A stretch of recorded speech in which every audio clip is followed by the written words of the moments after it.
Um, we're now streaming live in Facebook. Okay. Okay. We'll begin in a in put in a minute or two po, sir. Okay. Saan ko So, hahanapin sa Facebook yun? nasa museum page po, sir. I can share it to you po. Sige. Okay.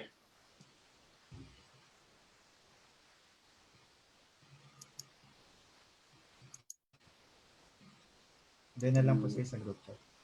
Okay. Oh, shit. Gulo-gulo yung buhay. Okay. Share to you. Kaya hindi tayo magkikita. I might as well. Ano. Okay. Okay. Hi. Mali po, sir. Alin? Sorry po. Yung stream. Mali po yun ang send ko po. Wait lang po, sir. Alin sa ano? Sa group chat po, sir. Sa link. Okay. So, pwede na magsimula. Tika, hanapin ko. Wala akong kulang ako ng space eh. Saglit lang po, sir. There you go. Ayaw pa rin sa video. Saglit lang po, sir.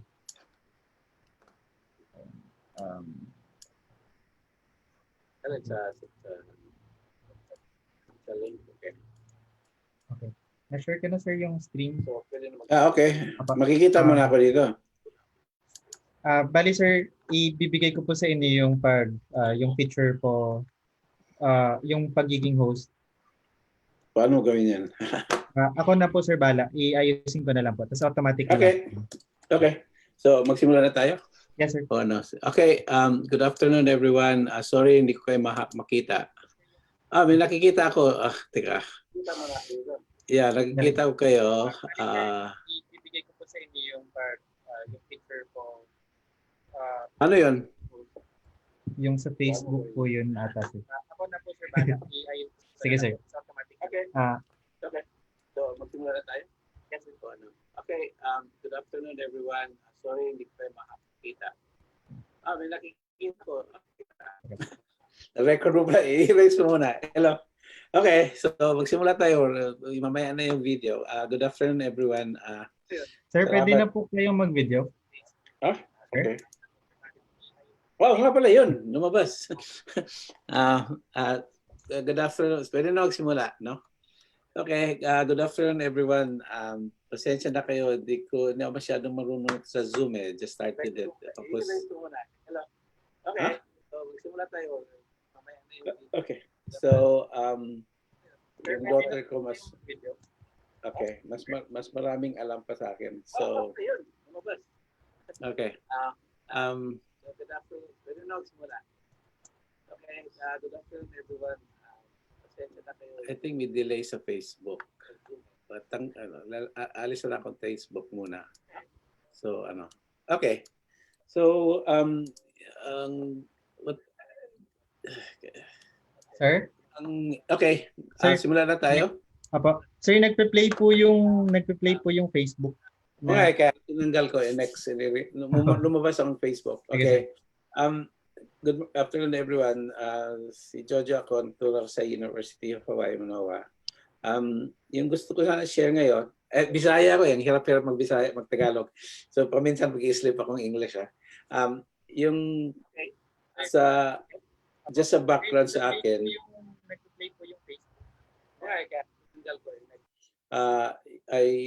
taga-Osamis ako from Northern Mindanao. I grew up there.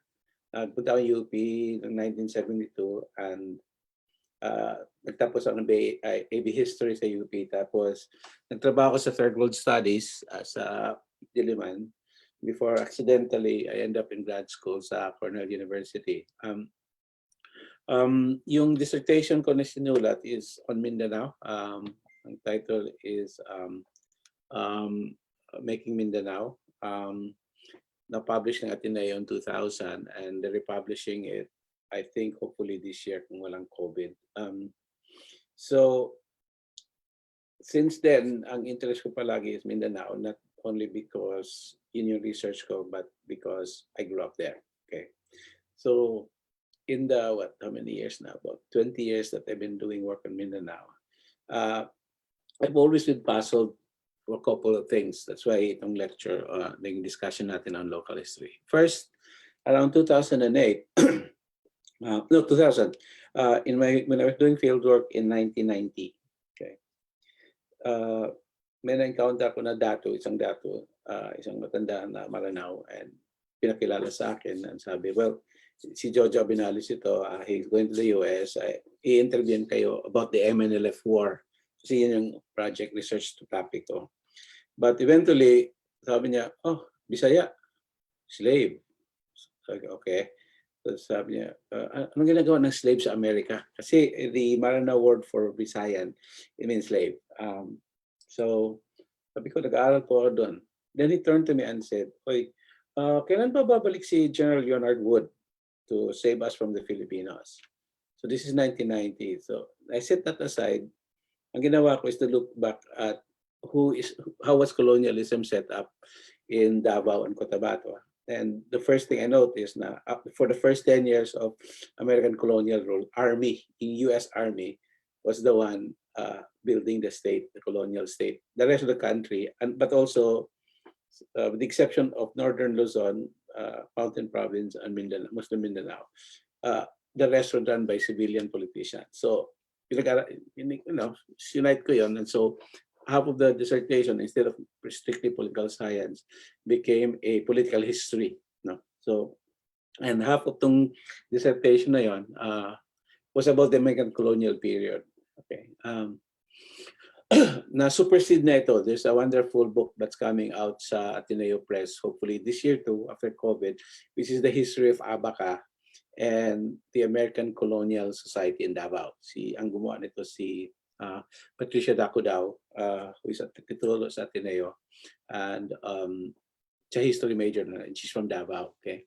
And at meron pang pangalawa, yung kay Oliver Charbonneau, Civilization Imperative, which is how the Americans viewed and created a state in Muslim Mindanao. Mas broad sa kay Oliver kasi yung kinover ko lang Cotabato, si Oliver covered Lanao, Cotabato, Jolo, and Zamboanga. Okay, so yun yung first part. And then subsequently, bumabalik ako Mindanao to do research. Na in 2008, nasama ko sa isang USAID team, kaya mga taga-UP, and said, oh, sumama ka dito, let's look at the, how the MNLF, former MNLF war zone, communities in the war zone are rehabilitating themselves. So sabi ko, okay. So sumama kami, at tapos they were joking kami, sabi, sama ka na sa amin kasi pag may flag ng Amerikano, hindi kami kikidnapin. Okay, kung Japanese aid ka or European aid, kikidnapin ka. So I said, okay, sumama ko. Tapos, ang isang na-notice ko, in Zamboanga, if you guys have gone to Zamboanga, may plaza, may dalawang parang plaza sa Zamboanga. One is the plaza where si Jose Rizal is standing. Tapos may isa, ang tawag Plaza Pershing, named after General John Pershing. Tingin ko, no other community or town in the Philippines who has a shrine in up to now, commemorating the last military governor general of the Moro province, si Pershing, na 2013. So I thought, weirdan ako niyan. And then one of the USAID staff sabi, oy, dapat you should have attended, there was a parang ceremony na USAID helped build a mosque, for the local community. Tapos nandun yung mga officials, ribbon cutting, blah, blah, blah. When they played the American anthem, everybody stood up. Tapos when they played the Philippine anthem, the Muslims sat down. So yun yung, this is 2008, okay? So I was wondering, ano pa nangyayari dito? So out of that, I've started to thinking about it. And ito yung question na I'd like you to consider kung titingnan nyo from your own local perspective, which is, ito yung question ko. What would Philippine history look like if you're standing in Tawi-Tawi? Okay. And if you look at the rest of the country from the south-north, yun. Okay. And I have never failed, I've never, wala akong nakuhang sufficient answer from the audience every time I ask that. Okay. Kasi, there is no national history, no? If you stand from Tawi-Tawi, the Muslims will always say, well, we were forcibly incorporated into the nation state. Okay. In fact, in 1975, we tried to remove ourselves there. But, there was a war, but we lost. Okay. So, ibig sabihin, not only that, so yung local history nila, there's a couple of things. One, yung local history, it has never been incorporated in national history. If you look at all the textbooks, there's nothing on the Muslim elites, Muslim warlords, okay? Pero it's a weird local history kasi before colonialism, the Sulu Sultanates, Maguindanao Sultanates were connected to Southeast Asia, okay? Meaning, it had, as early as the 12th century, the sultanates, the dictatorships already were trading with China, Malaysia, Indonesia, and even they say as far as Eastern Africa, Northeastern Africa. So it's a local history, no? Which is not part of the national history, but it's also a local history, which has an older and broader history. Okay, so then you go back to the question: how do you write this? Okay. Now add to that is the fact that, well, with the exception of ngayon, and this is because of National Television Network, none of the histories written about the country, and sa Bicol you can see this, include any local sources. Okay. And if you're a historian, importante yung local sources because it gives you an idea of what the locality is like. But if you look at the writings of national histories sa atin, okay, within and outside of the Philippines, almost absent ang local languages. So there's no Bicolano there. There's a Tagalog maybe, but there's no Bicolano, hardly a Visayan, and nothing on Maguindanao, Maranao, Tausug. Okay, so how can you write a history of that when you are not respecting yung locality? Hindi mo naiintindihan ano nangyayari sa baba kasi hindi mo alam yung lingwahe.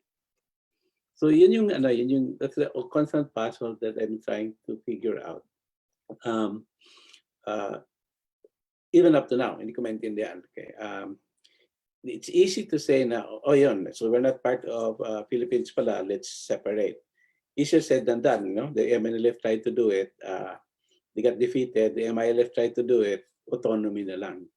So on the one hand, ngayon, therefore, and then you have the spread of Tagalog through national TV networks. So merong basis for unity, yet at the same time, wala pa ring effort to incorporate that local history into the national. In fact, what has happened is a de facto surrender to it. Hindi mo na isisulat, hayaan mo lang yung community na to learn about each other. So, whereas in the 70s, Muslims were in Mindanao, now Muslims are all over the place.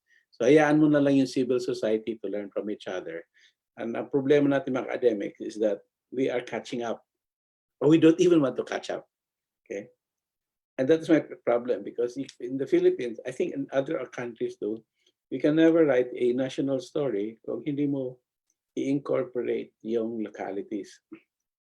But most importantly though, is that doing this, incorporating the local, needs a redefinition of our perspectives. Ask yourself, nasa Bicol kayo sa Albay, what does Philippine history look like from the perspective of Albay?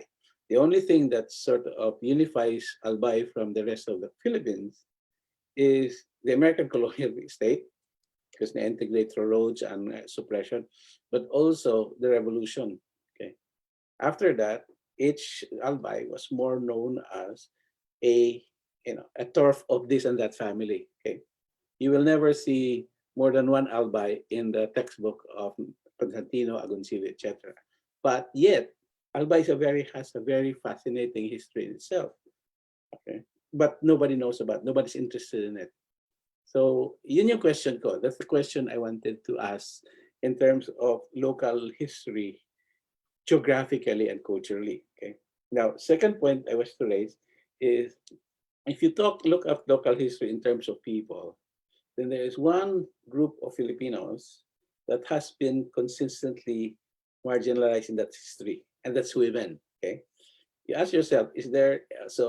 I said, I'm faced with the same question.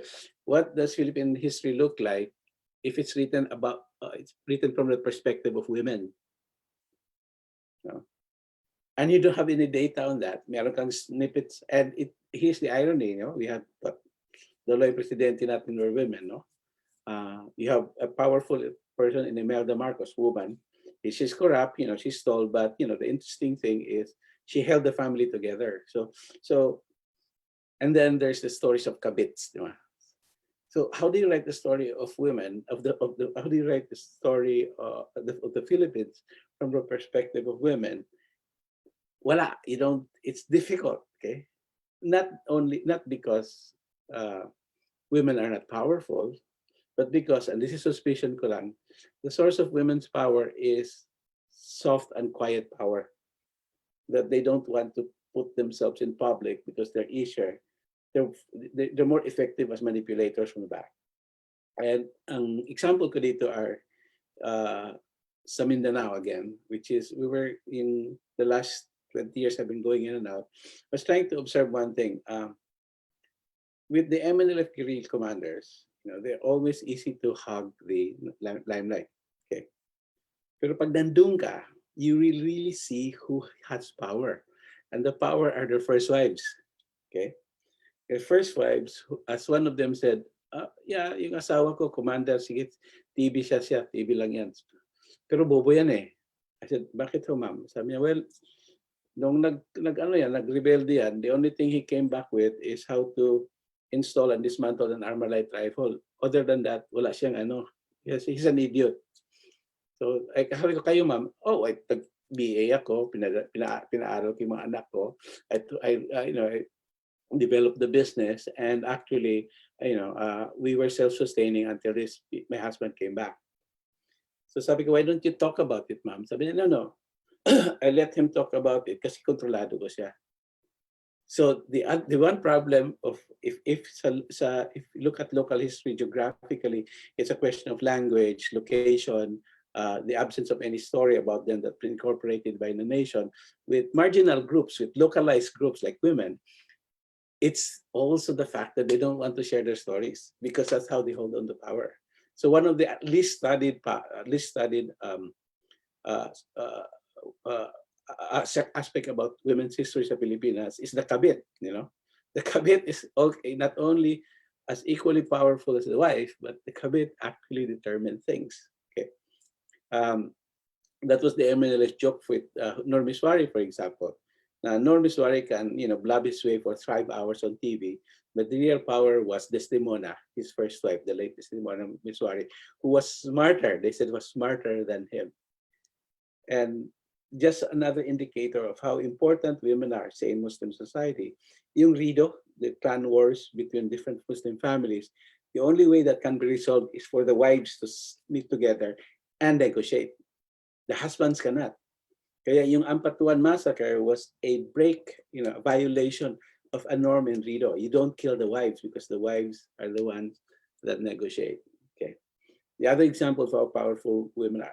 One of the reasons why USAID was successful in implementing its rehabilitation program sa war zone was because ginawan lang evaluator yung mga wives. The women were the ones who took care of minimizing corruption, okay, minimizing the threats to USAID technical teams, but also in evaluating yung performances ng mga recipients ng USAID. So women are extremely powerful. You see them in certain aspects. But if you ask yourself the question, how would Philippine history look like if we started with Gregoria de Jesus? Okay. Or way back farther, asawa ni Diego Silang. Okay. And up to now. Okay. So that's the second kind of local history that I'm sort of trying to grapple. And, dahil man ako, male ako, I am maybe not in a position to push for it. Okay, the third is, and after this, mag-Q&A na tayo. The third local history that you cannot write is the smuggler, the story of the smuggler. Okay. Um, what does it mean? All of you probably before streaming, bumibili ng pirated DVD, di ba? So, and almost always Muslim, you know? And yung pirated DVD is connected with mosque, okay? Marami din sa inyo na bumibili ng sigarilyo illegal, yung Blue Seal sa panahon namin. Ang question is, it has always been a major part of Philippine history. Yung role ng illicit, yung criminal, yung network. Pero most of the time, we view it as something illegal. Okay? That has to be suppressed, that has to be the people in prison, confiscated, blah, blah, blah. But if you look at it from the community who were involved in the smuggling network, it's their way of life. And that way of life is fascinating because it's connected to the Muslims and it's connected to a network, again, that is, has a longer history than the Philippine state, okay? And illicit sector is not just a question of buying, or selling DVD. There's a fascinating network there. Halimbawa, give an example. When I was doing research on smuggling, ang isang na-discover ko, which I hope to go back soon, is that yung tausog as a mediator before they sell the smuggled goods to Manila. And those mediators are Boholanos. Okay, so everything that is smuggled from mainland Southeast Asia into Hulu, into Zamboanga, before it's connected to Manila, it stops in Bohol. And I've seen all these newspaper clippings of the Philippine Coast Guard complaining na ang dami mga isla out inlet sa Bohol that we cannot follow the smugglers because our boats are too big. So it corrects one misimpression, which is Boholanos or Visayans have always been anti-Muslims. No, yeah. So the Boholanos and the Tausugs, the most unlikely of communities, actually have been working for quite a long time, even as late as as early as the Spanish period. And they say I've been up to now, maybe, although nagbago na lahat because may aeroplano na, no? And so then the other thing that's really fascinating about smuggling is, I will ask you later, kayo, how many Filipino languages do you know other than Tagalog and Bicolano? And if you go to Tawi-Tawi, this is what I love about being in the certain period, is that yung smugglers doon, they speak 5 or 6 languages. Okay, they speak Tagalog, they speak Cebuano, Tausug, Maranao, Maguindanao, Bahasa Malaysia, Bahasa Indonesia, and Hokkien, Chinese, because this is the language of trade in the illicit sector. You have to be always ready to switch subjects. Now, if you compare that to a professor sa UP, okay, how many languages can a professor in the UP pick? Spanish, English, maybe Tagalog, Visayan, but definitely not Hokkien, not Chinese. So that's the third sort of local history that needs to be incorporated if you want to write the real history of the Philippines. But it's difficult to incorporate because it refuses to tell you the story. Okay? I'll close with this question. Okay, those of you na kumukuha ng accounting. Okay, the question is, what would be the accounting sheet of a smuggler? What would a smuggler's accounting sheet look like? And that's been a question my advisor asked me in 1989, and until now, the only thing I've figured out that part of the accounting is sustained because they don't put it in computers, they don't put it in Excel. Ang ginagawa nila yung Chinese, counting, abacus. And it's all here, right? It's all here. And the guy who does the abacus has to speak 7 or 8 languages because he has different, and that is not new. As early as the 12th century, as early as the 15th century, the Sultanate of Maguindanao Sultanate, Raja Kudarat, etc., were not only fluent in Bahasa Indonesia and Maguindanao, but they also spoke Chinese. The Sultan of Sulu has a grave in southern China, supposedly in the 12th century, because they were trading with the Chinese. Okay, so you have this fascinating dilemma of writing Philippine history if you cite these three locals. So yun lang, Q&A. I don't have answers to it. I'm just figuring out, I'm still figuring out the answers, okay? The most difficult, of course, is, all three are difficult actually. Okay, thank you very much. I hope naguluhan ko yung isip nyo. Thank you. Okay. Thank you for that wonderful lecture. Very insightful. Narinig niyo na po ako, sir? Huh? Yeah. Okay, I see. So, okay, for our participants sa Facebook and Zoom, you may ask your questions now to Dr. Jojo Abinales. Jojo, no. Okay. Okay, there's one question from Sir Edgar Ibanez. Yeah. How can history bridge local communities? Can we dig down farther in order to know our history heritage through tourism? Yes and no. Tourism is important kasi artifacts and statues, and especially if you do archaeology, you have important yan. But the other thing, and here's a difficult thing, you have to get data beyond that. And ang problema natin, if you go farther out of Manila, yung sources of data mo is oral. Na. Kasi mga local newspapers in the early era, kinikilo, pinapakilo, di ba? And nobody, and a lot of the local knowledge talaga comes from old people, it's very oral eh.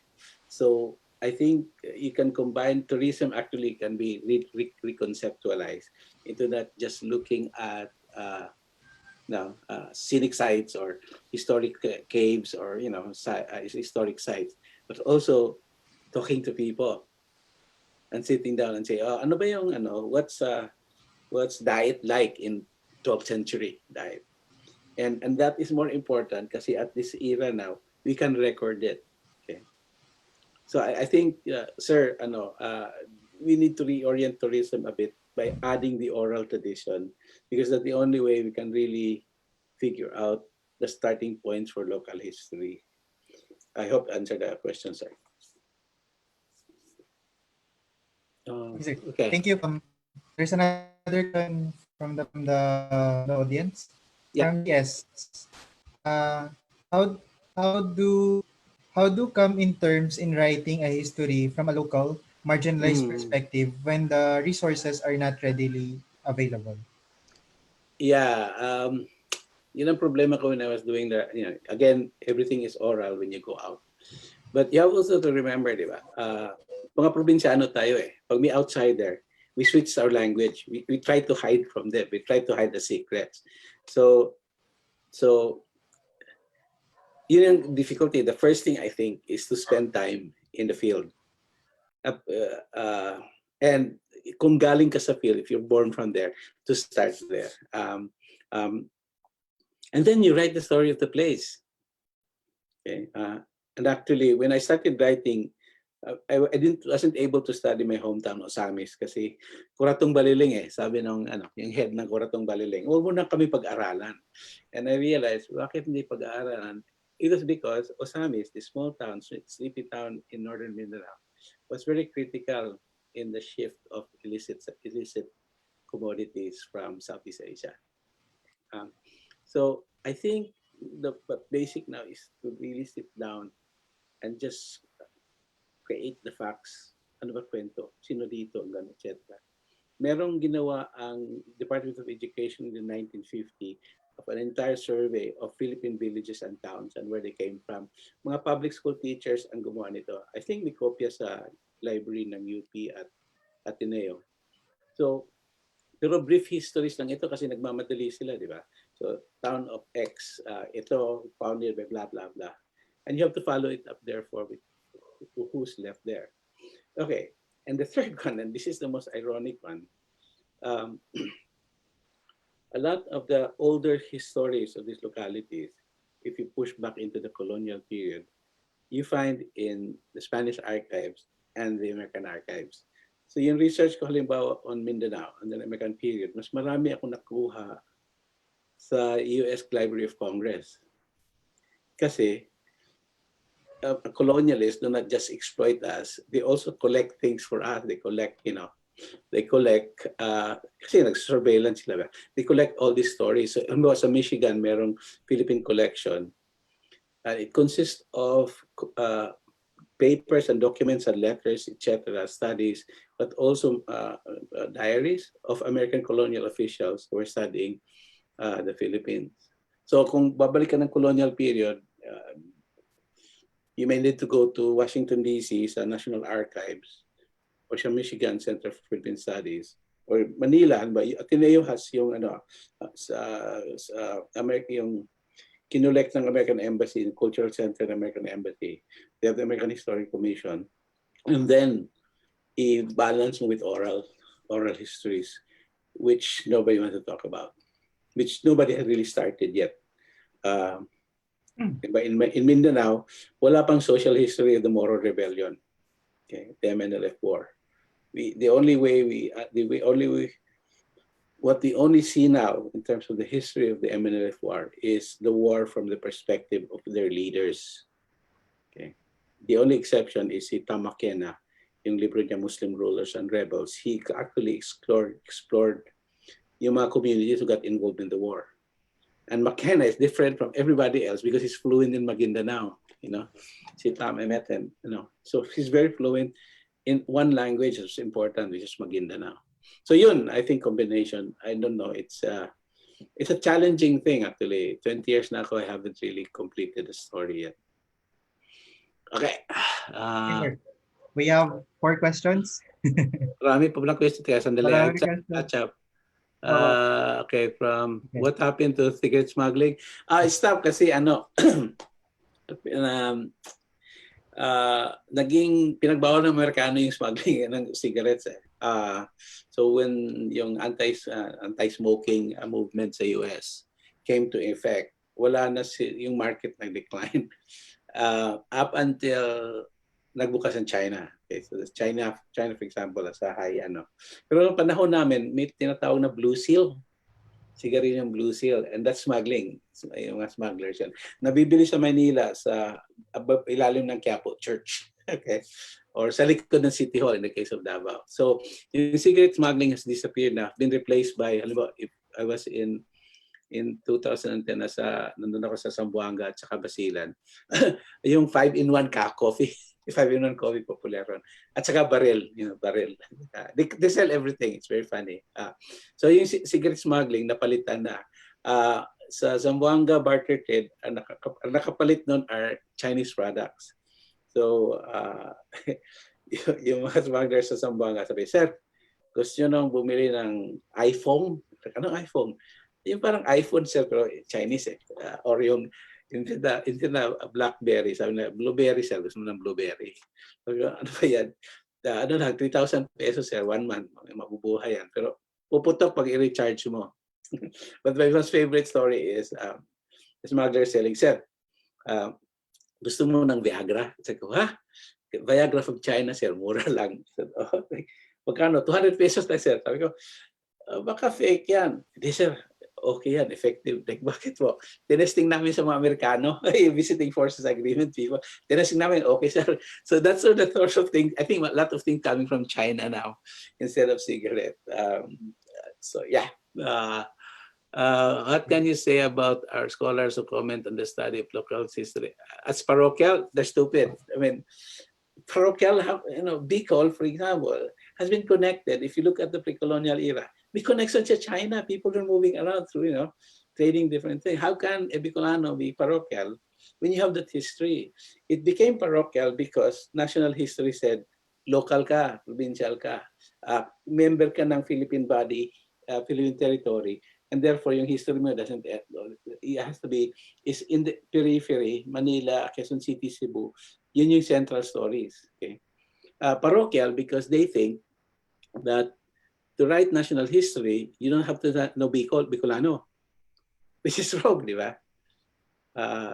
In fact, one of the reasons why political families dominate sa Pilipinas is not only because of control nila ng resources at saka arms, but they speak the language, di ba?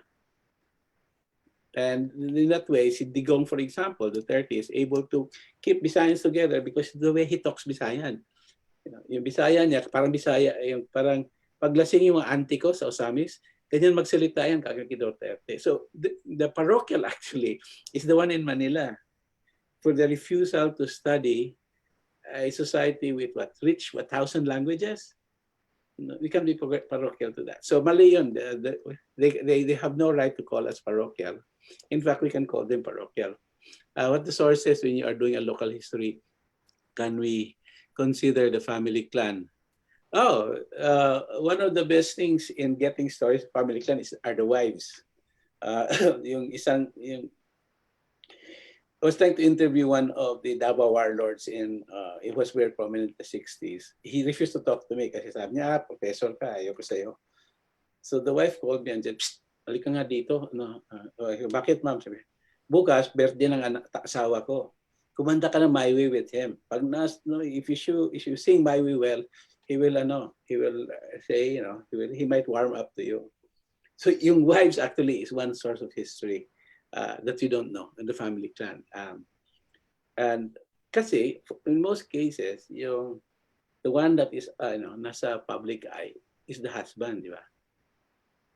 So maybe the best way is to start talking with the wives first. Meaning ang punto de vista natin as historians is not the one in public but the one behind. Okay. And the one behind is able to tell us more the stories of everything. Okay. The other local history, pagdating na family clan, actually, isang hindi na explore yung pag nagtayo sila ng corporation, meron they register sa Securities and Exchange Commission. Isa yan, may documents of offices that you think are not the sources of good documents. Securities Exchange Commission, Bureau of Lands, kasi nag-apply ng tax, land application, Department of Agrarian Affairs, Civil Service Commission. Okay. Yung Office of Auditing, yung nag-audit, COA. So ito mga sources na ito actually, meron ka makuha kasi although dangerous, ba yung COA in Mindanao, tinitingnan mo para palagi naka-blue kasi certain communities na under world control, sabi nila, okay, sign ka na lang dito, okay na to, commission on audit. So yung audit would show na all the equipment are there.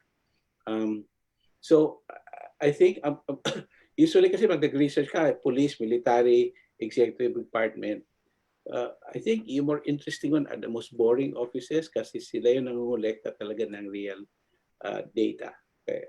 Ano ba yung Bureau of Lands? Wala pang nakagawa ng history of who owned certain lands and how they expanded.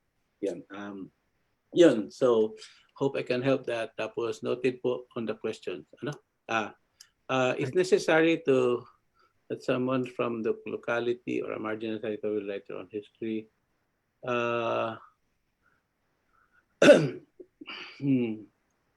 Yes, the problematization of being subjective is a given. Okay, this person is writing about the locality's history. Pero as you start connecting the locality with other localities, yung subjectivity actually shift eventually and say, you start comparing. Diba? Why is it that Taosugs control this particular set of products, whereas the Magandanaos don't? Okay. So even like the history of Cotabato itself is very rich. You start there. I started with Mindanao. I was so subjective about Mindanao, Manila imperialism, blah, blah, blah. And then one thing I started to think about is, kung tingnan mo yung history ng Guam, tingnan mo yung history ng Hawaii at saka Alaska, these became American colonies, quote unquote, in the 1890s at about the same time that the Philippines was colonized. So you start from a subjective story. You want to tell the story of your people. And subjective yan, may bias. But I think gradually, as you start to expand that, makikita mo yung other local history, and then you start comparing. It's gonna take a long time, but I think there's nothing wrong with starting with a subjective history of your place. In Zamboanga, plenty of goods in barter trade from outside the Philippines. The white rabbit. Yes, yes, yes. Pero ang sabi ng iba is that yung mga yung mga cargo ships coming from Hong Kong, dami ding white rabbit, you know. Yeah, yung white rabbit. I grew up with that, yung white rabbit na Chinese at saka yung meling. In fact, yung concept ko lang, ang smuggled goods sa Osam is completely different from my cousins' concept of smuggled goods in Manila. Yung akin is Johnny Walker, Johnny Walker Cadbury chocolate, Indonesian malo, Indonesian sarong, Singaporean umbrellas, and the Belgian rifle. Kasi yun yung rifle ng Indonesian at Malaysian military for a while. So Johnny Walker's British, di ba? Cadbury was British ones.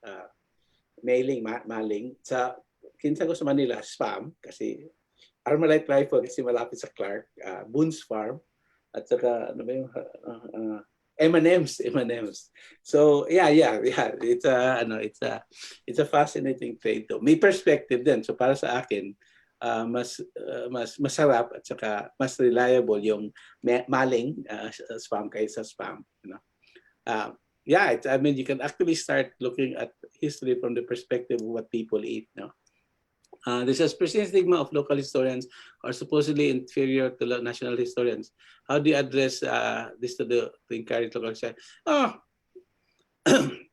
Two things. You know the language, you know the story. You can give them the dirty finger. You know, national historians know nothing about, for me, you know, know nothing about beyond Malacanang, Congress, you know, from Manila. Once you go out of there, it's different. Okay. And I think I always get bored going to Manila. I always go even to Mindanao. Local historians have have a richer history than Manila. No, think about this way, about who were the ones who developed dictionaries of local languages. Were not members of the National Language Museum of the Philippines. There were always missionaries na pinadala sa Pilipinas who has actually come out with a database of Filipino families based on birth certificates. Hindi yung hindi yung census office. Mga Mormons. So the Mormon, yung Ancestry.com, part of that, the Philippine side of that was based on Mormons collecting birth certificate in parishes, photocopying it and putting it in a database. So isa yun, no? So I don't think local historians should feel insecure. In fact, the best way to engage a national historian is to say, teka, saan ba yung Bicol sa nasa kwento mo? And then they will always say, okay, you're citing a story of the Philippines. Where is Bicolano there? Where is Bisayan? Okay. Why are these linguistic groups with oral histories, local histories, absent in your story? What right do you have to represent us if you are not allowing us to talk? Yeah. So yun. So stigma. Walang believe sa a lot of the things written in Manila. Walang believe. I'd rather listen to smugglers tell about the story of how their networks persisted. Okay, once local history have been properly studied and have been understood enough, how do you envision including them? How do you envision them including them in education and teaching to students? Hindi ko alam. Are local histories only most important to those living in or coming from the respective community? No, I'm Christian settler family from Bohol. I went to study Cotabato and Davao. Davao is Cebuano, Leteño, Boholano to Duterte. But Cotabato is Maguindanao. I study. I'm an outsider to Maguindanao and, for example, Quezon community. But that doesn't deter me from asking questions and talking, letting the people talk. No? So I can say mostly important. They're not important. Yes, they are important because that's how you, I mean, grabe yung movement ng mga tao eh. So the younger generation don't know much about that. So a certain part of that local history has to be taught in local schools, you know.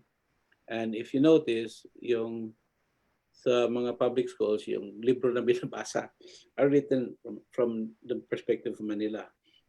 It's possible to push for academics sa probinsya to say, well, we need to allot 1 hour to talk about, you know, history of the place. Okay.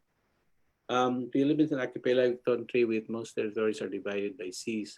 However, the history of the Philippines is usually focused on geography of people and the land. Yes, how can we study and look into the histories of maritime people?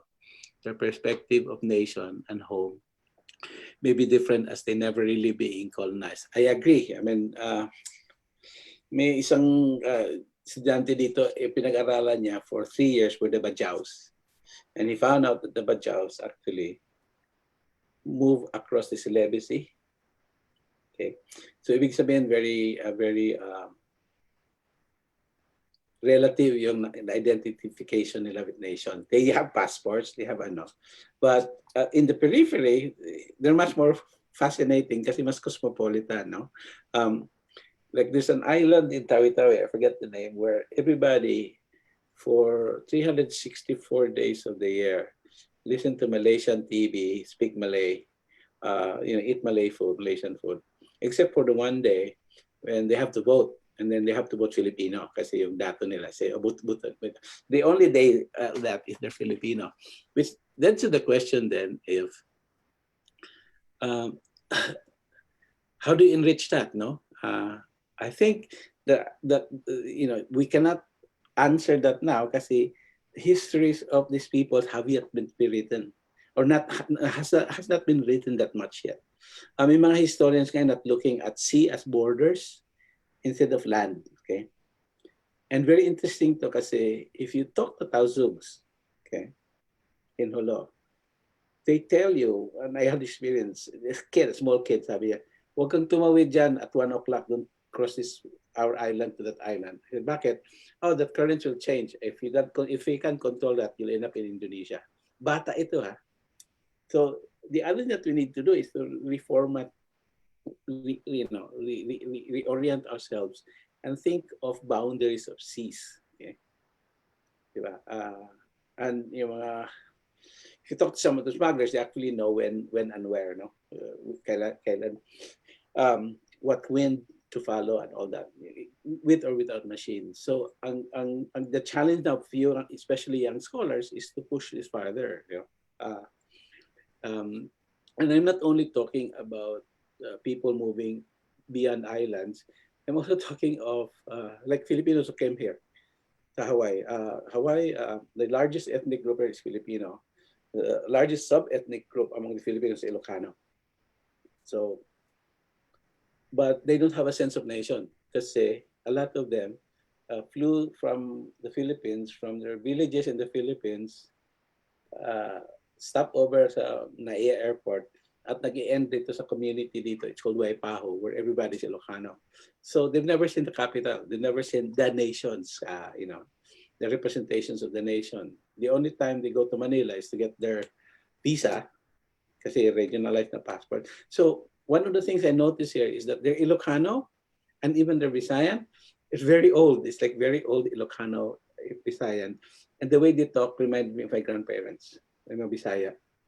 Because they never, you know, they jump from one village to the other. So that's another thing that we have to consider, no? And it's really interesting to think about this outside of the enclosed, you know, perspective of the national story that our textbooks, you know, have put in our brain. You know, if you jump out of it, it's gonna be more fun. Okay? What framework approach should be used in studying local histories? Well, I think the first thing to do is to assume that this is not what's happened. Is not local history. It's actually part of a larger network.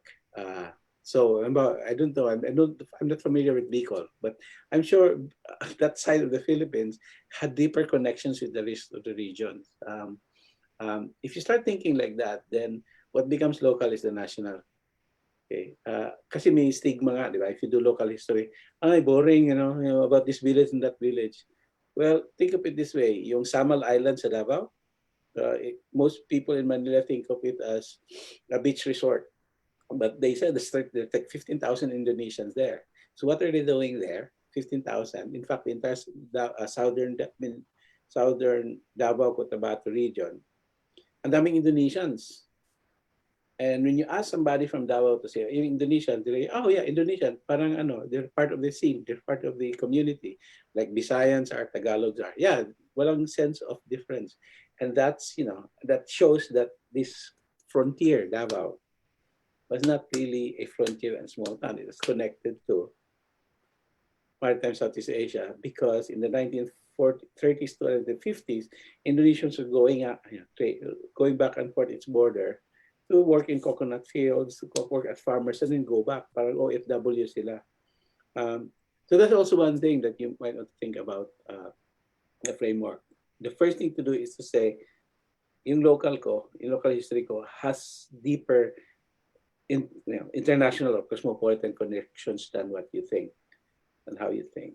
And that I think is, more interesting to look at, no? Fun. So yung curiosity mo, wag limit lang. Don't be constrained by this, the standard orthodox explanations of how Philippine history goes about. So, alam ba, isang nangyari sa akin is, I went back to my Visayan. Yung Bisaya ko ngayon is like my auntie. In fact, that's why scary and terrorist and brutal that he is, I still laugh at some of the 30s jokes because it reminds me of how my aunts when they're drunk. That's how it is, a Cebuano, Boholano Bisaya, which is different from other Bisayas. So, anyway, framework, yun lang ba? How do you disseminate? How do you distribute the results of your studies to the community? Mas madali na ngayon. Merong meron ng YouTube. In fact, some of the younger Tausugs actually are recovering yung culture nila by performing in YouTube. Yeah. May mga sa Masbate, halimbawa, the younger people are filming the way houses were being built, how the elders build it, tapos ina-upload nila. So it's easier. Kahit na medyo mabagal, yung Google Translate is one of them too, And in fact, sir, hindi, okay lang, 8:58. So that's one way. Mas madali na ngayon. Imbes na yung limitation ko when I was doing my dissertation is magpapasirox ka pa, di ba? Ngayon kukuha na lang picture. So yan ba yung historian sila Pat Dakuda, yung mabagong historian ngayon, mas marami silang data kaysa sa akin. In fact, they've shown the weaknesses of my research kasi kinukuha lang ng picture which is really important, So may social media na pwedeng gamitin. One of the things I did, remember, was to just put a tape and say, can you tell us the story? This is for your grandchildren. Ang grabing kwento, it's an interesting, especially also if they speak, you interview them in their languages. So, they believe that Philippine history, yes, it's Manila-oriented. It's Tagalog-oriented. So if you look at the history books of Constantino and Agoncillo, look at how many pages is devoted to Mindanao. Look at how many pages is devoted to Bicol. Okay? Or look at how many pages is devoted to, say, Tawi-Tawi. Zero. Zilts, So as if the region, the provinces don't exist, when in fact they have longer stories and richer and more fascinating stories than, Manila. Yeah, Philippine history now has a bias. The bias is capital to province, capital to province. Where capital is the representation of the Philippine nation. That's why history is a very boring class, di ba? Sa high school, one of the most boring sa atin. It's because of that. And because the other bias is it relies mainly on paper. What document can you see, blah, blah, blah. When in fact, in a lot of parts of the country, what is history is oral, songs, poems, but also, recollections, di ba? Nung panahon namin, yung gano'n. Yun, so it has a bias, I'm sorry. Oo. Understand. Now I understand why there is Indonesia embassy in Davao. Yes, there is. And if you look at why, a question is, now I understand why there is an Indonesian embassy in Davao City since the 1950s yan, iho. Since or iha, iho, and and when I live there. Yes. In fact, if you go to ano ba yung city sa Western Indonesia? It looks like Davao eh. Yeah, they've been there. In fact, it's so fascinating. The Davao Airport was a landing point of guns that were bought by the CIA to distribute to Indonesia. Used to be merong Bali Air noon. In fact, and then merong isang island between Cotabato and Indonesia. The people monitor the exchange rate between the rupiah, the peso, and the dollar. I mean, small island, diba? Akala mo probinsyano. These guys are sophisticated kasi smuggling point, and if you want to smuggle, you need people who are in the end point, diba? And usually the Indonesians help that. But they're not only in smuggling, but they're also part of the local economy, the rice farmers, coconut farmers, etc. And normal sa mga Dabawenyo yun. Yeah. Okay. Sa araling panlipunan, teacher can give you an advice. Teacher can you give us an advice not to become a bias in terms of the student? The way I asked it is to ask actually, tinatanong mga estudyante, what is missing here? Anong missing nito? Or what is strange about this? Usually hindi nila maintindihan masyado, but when you force them to say, anong missing dito? What's missing in this story? And missing here? And then we'll start to look at things na different from the textbook, how the textbook talks about it. That's why, for example, 70% of Filipino Muslims are pro-American. That's something very strange because in most of Muslim land, among the Islamic communities globally, America is the evil Satan, the great Satan. Pero among Filipino Muslims, very, very strong pro-American sentiment. In fact, si Michael Hawkins, yung isang Amerikano who wrote about Maguindanao and Maranao, after when he was doing his fieldwork, sabi, kailan kami maging 51st state of the US? Or how do we become Guam? So that's missing in Philippine history. What is shown is Muslims defending the Moroland from invasions by colonizers. Pero if that's the case, how do you explain that? So yun yung missing. I think one way of it's not so much the bias, it's more of how to make your students think critically and not to accept what they see there as given. It's a fun thing. Kasi but a challenge ka rin kasi you'll also look for things that's missing in the way you read and the way you encounter stories. So yun, provide all perspective and evidence. Let the student. Yes, yeah. But you also say guide the students in a way na devil's advocate.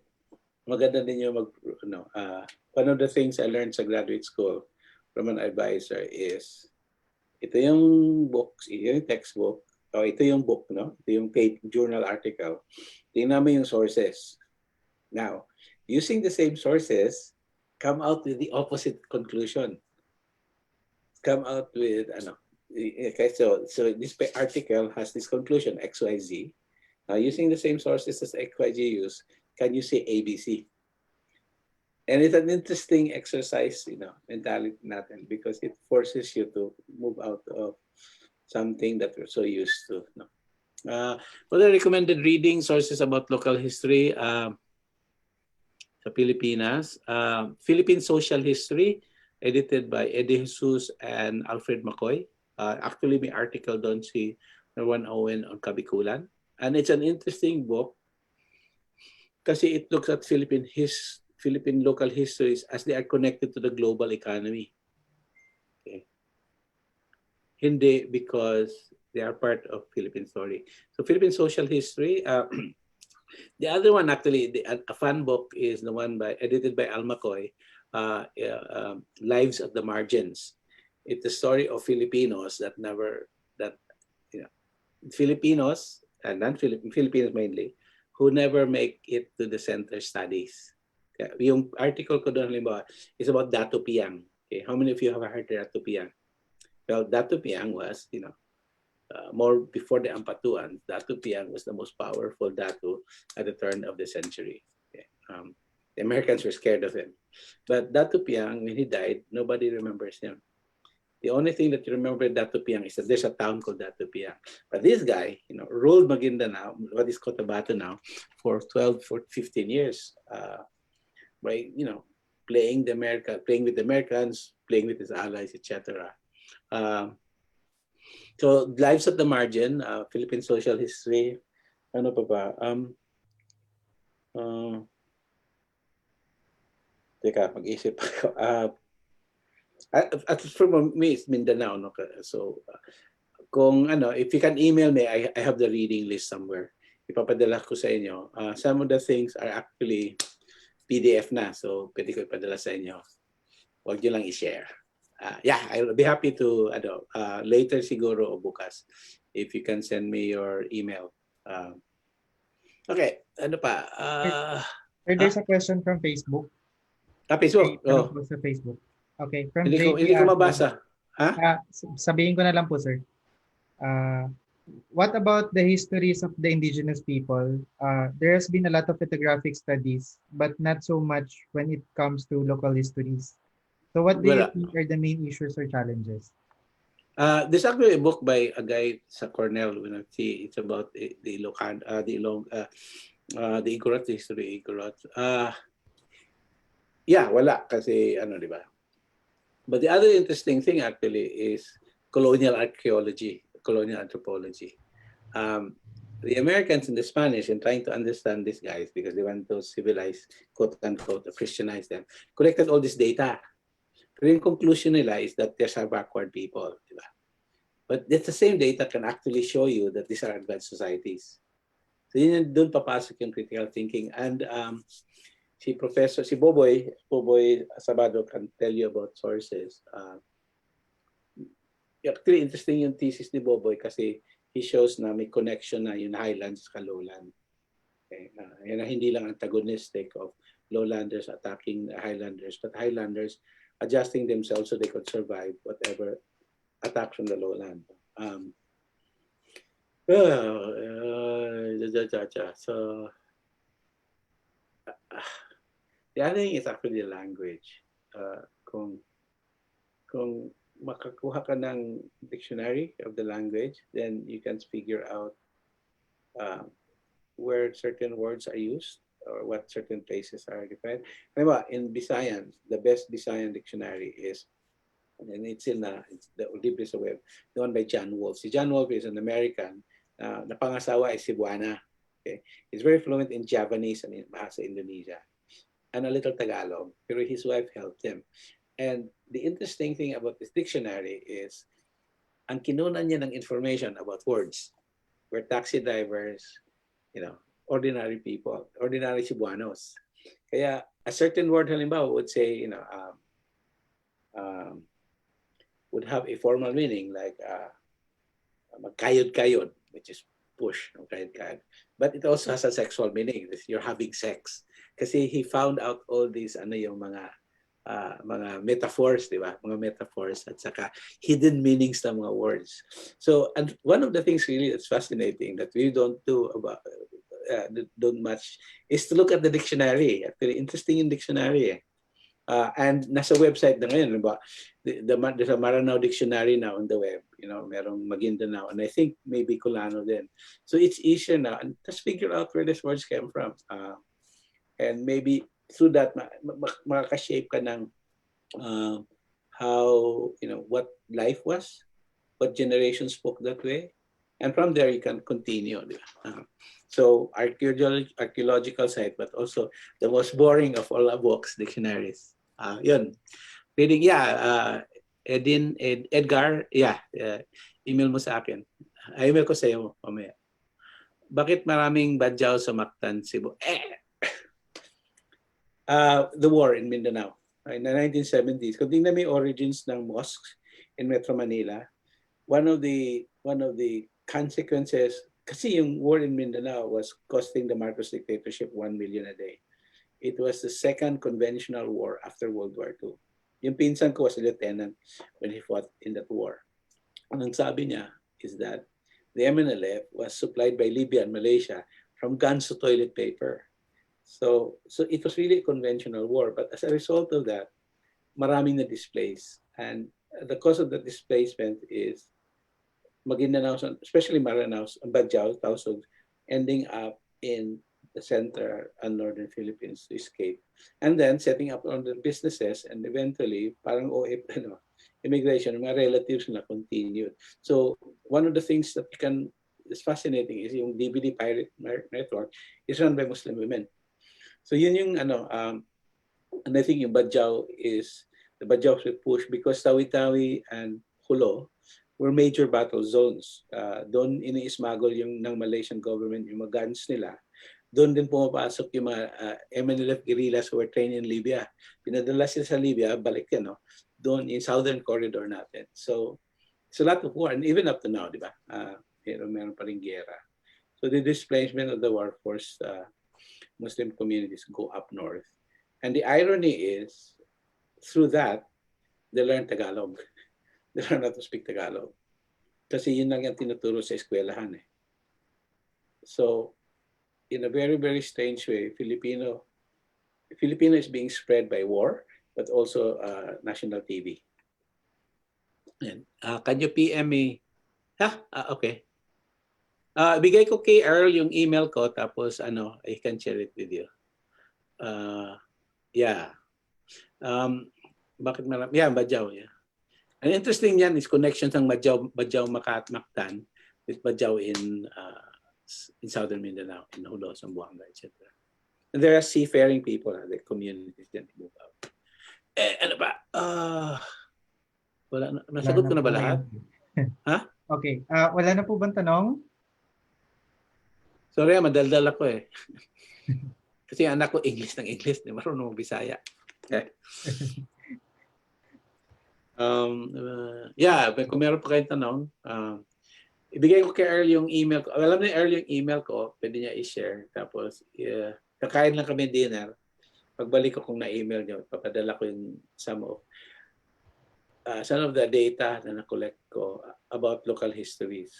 In fact, yung isang I'd be happy to share with you is in 2000 and 2001, yung kaibigan ko na Jesuit na si Father Alejo organized he got money from Toyota Foundation.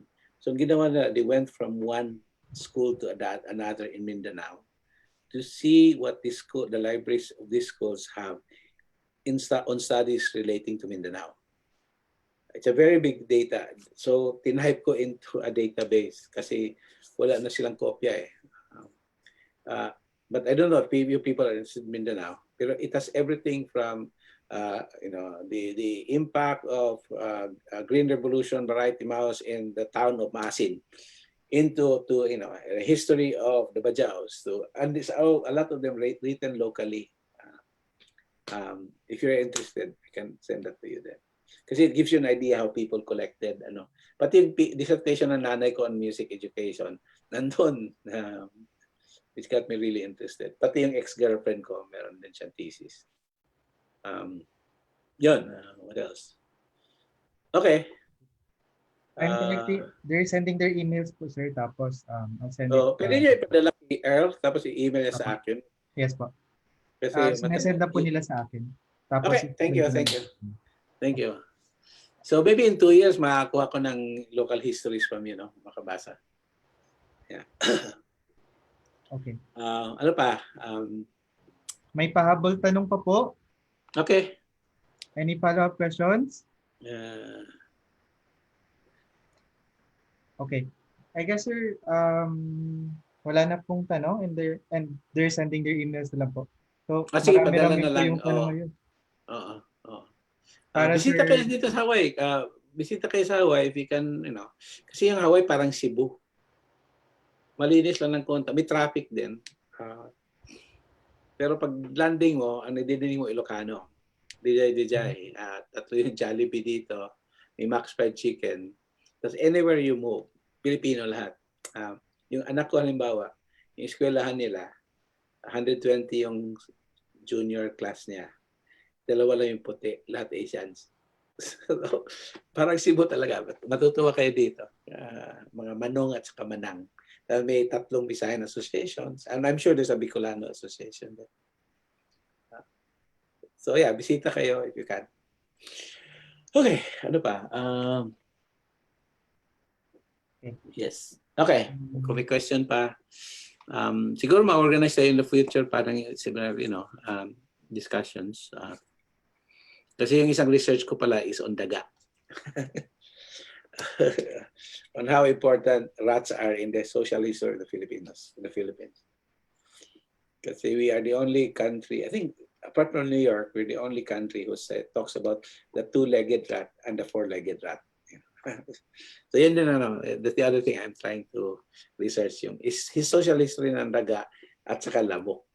At saka pangatlo is amoy, di ba? Filipinos kasi would that say, we are not, sometimes we don't look at people in the face. You always say, bakit ayaw mo sa kanya? Ang baho-baho kasi. Nalaman ko to from my Muslim friends when they go to Mecca. Sabi ko, who do you hang out with? Sabi ko, mga Thais, mga Indonesians. Bakit yung mga yung Pakistanis and all that? Ang baho-baho eh. So the concept of baho in Philippine society is very interesting. Anyway, okay. Masyado na akong dala. Okay. May ethnography, sir, sa, I think, yung Diliman. May ethnography on amoy turista. Talaga? Nagsimula yan sa tawas, transformation of tawas to Rexona, di ba? Ito pang fascinating thing, which is you don't really underestimate certain boring places. Yung interest ko ng daga, the social history, came from a debate between Dimaporo in Congress. Ina-argue ni Dimaporo na sa Cebu, the Japanese Cebuanos survived World War II kasi nung yung siopaw nila, pinalitan ng baboy kasi expensive daga. Isa yon. The second one I found out was, nag-survey pala yung mga taga-UP Los Baños na mga entomologists on nag-taste test survey around the UP Los Baños nung ganisa. One was meat, rat's meat, the other was chicken and pork meat. Panalo ang rat meat kasi walang taba. And then the fair one is, the one reason I got interested in this kasi yung US Army had this wonderful collection of studies of Asian villages on the impact of malaria and bubonic plague. Kasi pala, the Americans were worried that if they fight a war in Asia, what will weaken them is not only the enemy, but mosquitoes, dengue fever, malaria, and bubonic plague. The Japanese apparently used that against the Chinese. So after World War II, and in the 1950s, the US Army collected all these studies, detailed studies. Napaka-boring yung iba. How many people were bitten by mosquitoes in this village in Thailand? It's free. It's accessible actually. So kasi it's and then that's where I realized that the Americans were really worried about bubonic plague. That's why part of the reason why there was a rodent research center, Los Baños, until the 1970s was because of that. So, and it came from these really boring studies. I can give you the website. It's fascinating. You'll be bored with it kasi detailed study. Pero if you look at the entire picture, this is yung paranoia ng US Army. We can never win the war in Asia because diseases will kill us. Yan, so daga, doon ako nagkaroon ng interest sa daga. Okay, India po. Yeah. Actually, isang dream research ko is to go from one province to the other and collecting rat recipes. Yeah. Mga recipe na mapisante. Hindi yung yung city rat, pero yung recipe na mapisante. Kasi halimbawa, if you go to Pangasinan and Isabela, the tendency is to make rat adobo or barbecue rat. But if you go down towards Bicol, Quezon, etc., because of the coconut plantation, merong curry daga, yung with coconut milk, etc. So, yun na isang fascinating gusto ko pag-aralan, which is, if you go from north down to south, how was a non-traditional meat eaten by Filipinos? Yun din. Okay, anyway. Meron ko sinulat something on rats na publish ng Philippine Studies. Ipapadala ko sa inyo.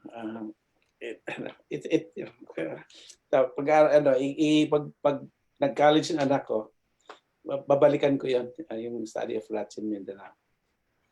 Anyway, ano pa? Noted, blah, blah, blah. Nababasa ko yung message. Okay. Basta enjoy the research. Okay, don't be burdened by whether you're doing local or national. That's BS. Knowledge is mas interesting. In India, Rico. Sa Laos din. Okay, anyway, marami ang kwento about rats. Okay. Meron pa bang questions? What written archival sources can research for you? Consult if you want to write about Mindanao. You have to study Arabic and Bahasa, but more importantly, you may have to study Chinese. Kasi ngayon, actually, the couple of young Chinese scholars ngayon who are studying the Philippines, and some of them are using Chinese sources on trade relationships with the Philippines in the 11th, 12th century. And with this survive, kasi yung mga smuggling network ngayon, that was based on this traditional, really old network. So, the challenge there is you have to study Malay, Bahasa Malaysia, Chinese, but also Arabic. Because the Arabs are all over the Philippines. Hanggang ngayon, may mga Saudis pa sa Mindanao. Maybe pwede ka mag-start on...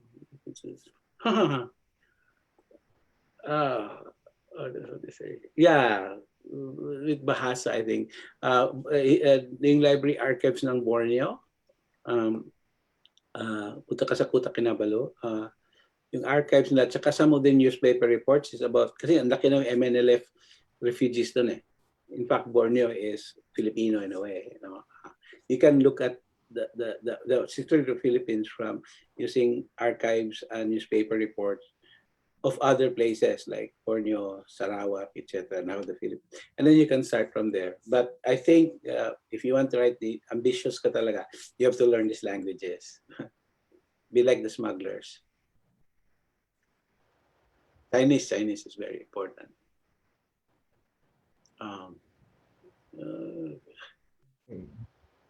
Ano pa? Siguro sir, while waiting for some questions from the audience, maybe I have a question. Ngayon sir, because of pandemic, how do we yung mga scholars, grad students, how do we continue po yung doing research habang may pandemic po at the moment? Sa lado libraries, no? The one thing you can do is Zoom interviews, Zoom lectures like this. So kasi everybody's connected to Zoom, di ba? So, pwedeng insights ng people who've done the research or have written books, halimbawa, interviewin nyo. And you can learn to get some information from them. Pero more important, meron kang database na nasa set up, which after COVID, pwede mong gawing guide din when you start going to the libraries or communities, di ba? Isang example, in Bicol, for example, si Robredo, no? President Robredo, Vice President Robredo, Bicolana yan siya, di ba? Or Tagalog. I don't know her history. But, people can interview her and look at the family tree. Pwede yun as a starting point. Then, may isang libro na lumabas sa Singapore on local money politics at the local level. Wala pa akong PDF noon eh. Hahanapin ko kung paano ma-PDF tapos bigyan padala ko sa inyo. Pangatlo is, maraming library na ngayon, lalo na sa Europe saka sa US, pati Singapore din pala, na free online access. Free access. Diba yung University of Michigan, yung Philippine Studies collection yata nila, about 70-80% is accessible online. So, yung mga libraries with online sources na pwede mo But UP also marami. UP nag-online na a lot of things eh. A lot of yung isang ni-research ko yun about the history of dance in the Philippines. Ang galing. Nasa UP. Kailangan mo lang ng UP ID however. Pero naka-online na. So, yeah, maybe that's where you can start. As a start. Data, collect ka lang ng data. Collect. And then once COVID is lifted, meron ka ng substantial base to continue where you want to go. Yeah, sorry. Yeah, yun lang ko answer ko. Oh, sorry.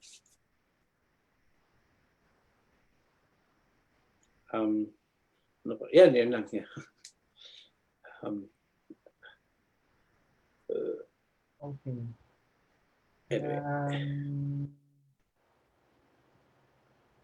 I guess wala na po muna siguro. Wala na po tanong, sir. Pinagod ko. Maybe sir, pag may time pa po kayo, we can do another Q&A sessions. Yung daga. Yeah, ang problema ng COVID, hindi ako makapag-research eh. Pero I'm starting the research. Yung isa pa is fraternity rumble sa UP. It's a fascinating story na kasi UP does not, except for some instances, UP does not talk about rumbles. And meron parang code of silence involving everybody from administrators to fraternities to students and teachers. But I found a way to monitor how many rumbles there were up until 1978. And anyway, yeah, I can talk about that next time. Okay. Okay. So, pwede na po siguro natin, sir.